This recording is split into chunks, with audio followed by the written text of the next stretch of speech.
अस्सलाम वालेकुम। उम्मीद है आप ईमान और सेहत की बेहतरीन हालत में होंगे और आपकी ईद बहुत अच्छी गुज़री होगी। ईद के बाद जो है मैं लाहौर से इस्लामाबाद और फिर इस्लामाबाद से आगे नथिया गली मरी इन इलाकों में बाइक पे गया और इस सफ़र में मेरे साथ मेरी मिसेस भी थी। ये मेरा पहला टूर था बाइक के ऊपर और मैंने सोचा कि आपके साथ जो है थोड़ा सा टूर भी शेयर किया जाए और इसके साथ साथ फिर मैं आपके साथ वो इन्फॉर्मेशन या वो रिक्वायर्ड चीज़ें जो होती हैं कि जिसके बारे में एक आम आदमी को होता है कि यार क्या क्या चीज़ें रिक्वायर्ड हैं कि अगर हमने पहली दफ़ा सफ़र करना है, तो वो भी मैं आपके साथ शेयर करूँगा। पहले आप जाके ये व्लॉग देखें और उसके बाद फिर आपसे मिलते हैं और फिर मैं आपके साथ इन्फॉर्मेशन शेयर करता हूँ। ओके जी, सो अब हम निकलने लगे हैं सफ़र पर और वैसे तो ये दो गाड़ियाँ भी खड़ी हुई हैं साथ में, लेकिन अभी हमने निकलना है बाइक पर और 6:30 बज चुके हैं हमें, तो फिर आपसे थोड़ी देर के बाद मुलाकात करते हैं। सो ये खड़ी है हमारी बाइक और इसको हमने तैयार कर लिया था 2-3 दिन पहले। तैयार करने से मुराद है कि इसकी सारी चीज़ें वगैरह चेक कर ली थी और नेविगेशन वगैरह लगा ली हुई है। सो अब लगे हैं निकलने और फिर आपसे सफ़र के दौरान मुलाकात होती है। अल्लाहु अकबर, अल्लाहु अकबर, अल्लाहु अकबर। सुब्हानल्लज़ी सख्खर लना हाज़ा वमा कुन्ना लहु मुक़रिनीन व इन्ना इला रब्बिना लमुन्क़लिबून। अल्लाहुम्मा इन्ना नस्अलुका फ़ी सफ़रिना हाज़ा अल-बिर्र वत-तक़वा व मिनल अमलि मा तर्दा। अल्लाहुम्मा हव्विन अलैना सफ़रना हाज़ा वत्वि अन्ना बुअदह। अल्लाहुम्मा अंता अस्साहिबु फ़िस्सफ़र वल-ख़लीफ़तु फ़िल-अहल। अल्लाहुम्मा इन्नी अऊज़ु बिका मिन वअसाइस सफ़र व कआबतिल मंज़र व सूइल मुनक़लब फ़िल माल वल अहल।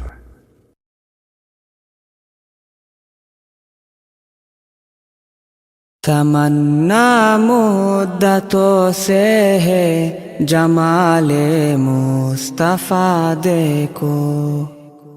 तमन्ना मुद्दतों से है जमाले मुस्तफ़ा देखो। इमामुल अंबिया देखो, हबीबे किबरिया देखो। वो जिनके दम कदम से सुबह नबी रोशनी पाई। वो जिनके दम कदम से सुबह नबी रोशनी पाई। मुनव्वर कर दिया जिसने फ़ज़ाओं रहनुमा देखो।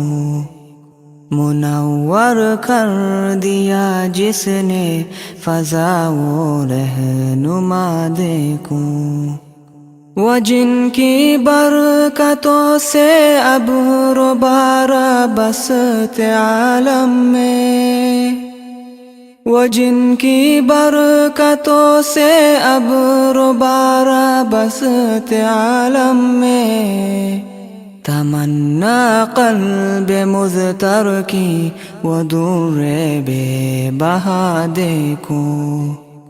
तमन्ना क़ल्ब मुज़तर की वो दूरे बेबहा देखो। कदम बाहिर मदीना से तसव्वुर में मदीना है। कदम बाहिर मदीना से तसव्वुर में मदीना है। इलाहिया ओके जी, सो इस टाइम मरी ईमाल रोड पे खड़े हुए हैं हम लोग और दुनिया की सारी चीज़ों पे आप काबू पा सकते हैं, लेकिन बेगमाती शॉपिंग में नहीं पा सकते आप। तो इस वक्त जो है वो मेरी मिसेस अंदर शॉपिंग करने के लिए गई हुई हैं और मैं बाहर खड़ा हुआ हूँ क्योंकि बाइक पे सारी एक्सेसरीज़ वगैरह जो हैं वो अटैच हैं। बार बार उनको उतारना वो भी बड़ा मसला होता है क्योंकि सेट हुई हुई होती हैं। तो अब यहाँ से हम आगे चलते हैं फिर नथिया गली की तरफ।